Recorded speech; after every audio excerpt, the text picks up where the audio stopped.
राज्य मंत्री महिपाल ढांडा का बयान सामने आया। उन्होंने इंडिया न्यूज से खास बातचीत में कहा कि बीजेपी प्रदेश में सभी 10 सीटों पर जीत हासिल करेगी। साथ ही उन्होंने कांग्रेस पर निशाना साधा और कहा कि कांग्रेस पार्टी अपने नेताओं को मनाने में जुटी है। और क्या कुछ कहा, सुनिए। हमारे साथ हैं पंचायत विकास एवं सहकारिता मंत्री महिपाल ढांडा जी। सर, सबसे पहले तो लोकसभा चुनावों का आगाज, लगातार बैठकों का दौर जारी। बीजेपी ने 10 टिकटें भी डिक्लेयर करी, उसके बाद रणनीति भी बनाई 2 दिन की। सबसे पहले तो बीजेपी की तैयारियां आगे कैसे देखते हैं, क्योंकि कल 2 दिन तक जो चर्चाएं 10 की 10 लोकसभा चुनाव की जो सीटें हैं वो चुनाव में हम लोग कैसे जीते, उसके ऊपर विस्तृत रूपरेखा बन के हमारी तैयार हो गई है। हमारा जो स्ट्रक्चर है ऑर्गेनाइजेशन का वो बहुत मजबूत है। हम लोगों ने बूथ और बूथ से पन्ना, पन्ना से पन्ना समिति तक हम लोग पहुंच गए हैं। सब लोगों को एक्टिवेट करना, एक्टिव करके माननीय प्रधानमंत्री जी ने जो 140 करोड़ लोगों के साथ मिलकर जो सपना देखा है कि इस भारत को विकसित भारत बनाना है, उस मिशन के तहत सब लोग जुट गए। हम 10 की 10 सीटें जीतेंगे। आप कह रहे हो 10 की 10 सीटें जीतेंगे। कांग्रेस हालांकि अभी उम्मीदवारों पर मंथन कर रही है, 9 सीटें उनके पास है, एक आम आदमी पार्टी के पास है। वो दावा कर रहे हैं कि इस बार बीजेपी को झटका लगेगा, कांग्रेस आगे जाएगी। हालांकि अभी मंथन चल रहा है उनका उम्मीदवारों पर।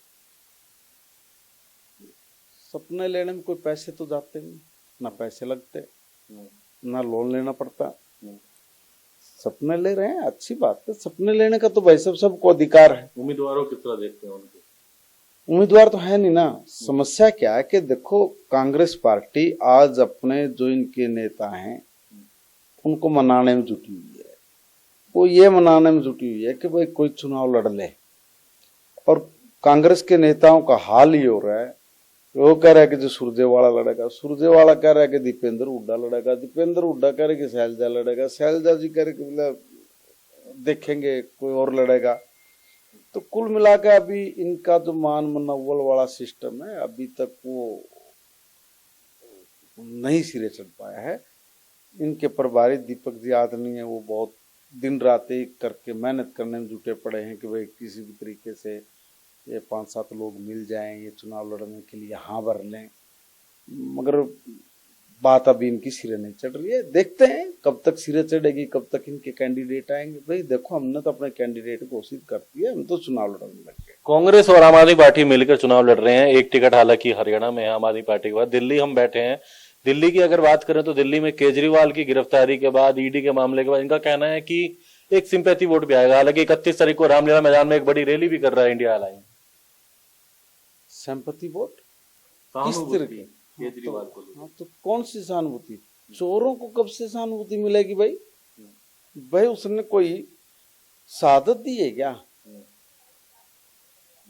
चोरी की है, इस देश के पैसे को बंटाधार किया है।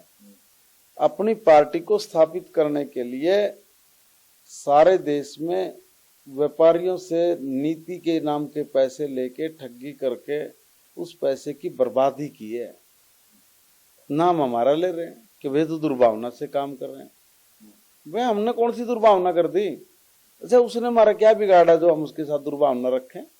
ठीक है, एक पॉलिटिकल पार्टी है, हम वो भी एक पॉलिटिकल कंपनी चला रहे हैं, बस इतना अंतर है। अब उनकी कंपनी में अगर वो गड़बड़ कर रहे हैं तो ये कानून है, वो भारत के संविधान के अनुसार चलता है। और संविधान के अनुरूप ही जब उनको शिकायत मिली होगी तो ईडी को उन्होंने अपनी जांच शुरू की है और जांच में पकड़ा गया तो चोर साबित हुआ। अब वो कह रहे हैं कि जी चोर को सहानुभूति मिलेगी। वो भी तो वही सोच रहे हैं ना, तो सोचने के लिए भी कोई पैसे थोड़ी लगेंगे। तो हरियाणा में 10 है बीजेपी की। बिल्कुल 7 की 7 सीट आप देख लेना। दिल्ली में भी बहुत बड़े मार्जिन के साथ भारतीय जनता पार्टी जीतेगी। तो हरियाणा सरकार में मंत्री महिपाल ढांडा जी, जिनका कहना है कि 10 की 10 सीटें बीजेपी जीतेगी, साथ के साथ दिल्ली में भी बीजेपी की जीत होगी। जहां तक आम आदमी पार्टी और कांग्रेस को लेकर कहना है कि अभी तक तो कांग्रेस को अपने उम्मीदवार नहीं मिल रहे, कहीं ना कहीं अपने नेताओं को मनाने में जुटी हुई है। दिल्ली से सहयोगी इंदर के साथ दीपक शर्मा, इंडिया न्यूज।